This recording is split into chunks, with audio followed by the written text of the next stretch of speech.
Thank you for tuning into Abundant Moments. Yesterday we talked about sometimes we have to go backwards before we can go forward.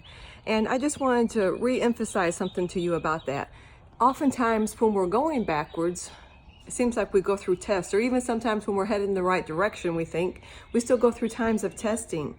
And when we do that, oftentimes we will question God or question ourselves and think, why did this happen now? Why am I going through this?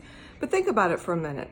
Anytime we do anything, say you want to become a cosmetologist, or you want to sell insurance, you want to become a doctor or a lawyer, whatever it is that you want to do, we have to go through schooling first, even if it's just a class, on-site class, learning how to do something, and then we are tested.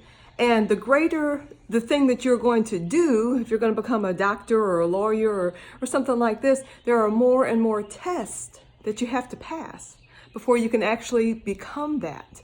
And we know this in the natural, and we don't get upset about it. We say, okay, I got this many more tests, or I got, this big state exam I have to take now, and we know that's coming. Well, it's the same way in our spiritual life.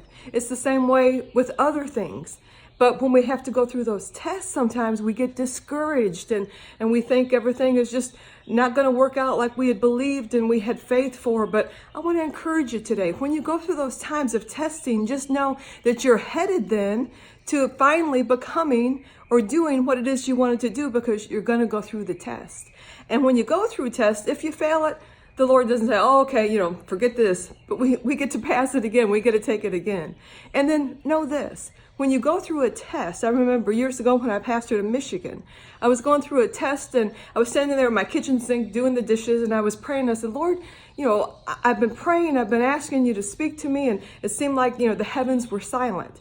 And then the Lord took me back to my third grade classroom. Mrs. Porch was the teacher. And I saw myself sitting there, and it was a time of a test, and I saw kids raising their hand and Mrs. Porch just shaking her head. She wasn't going to answer any questions because it was a time of testing. So sometimes when we're going through those testing times, we say, Lord, speak to me, Lord, this. But it's a time of testing. He's right there with us. She was sitting right there at the head of the class. He's right there with us, but he's not going to answer us because it's our time of testing to see what we're going to do, to see if we know the answers. So know this, sometimes we go through testings and it's all good. It's all part of the plan. God has a great plan for you. So don't become discouraged, but be encouraged today. Know God's on your side. Thank you for tuning in.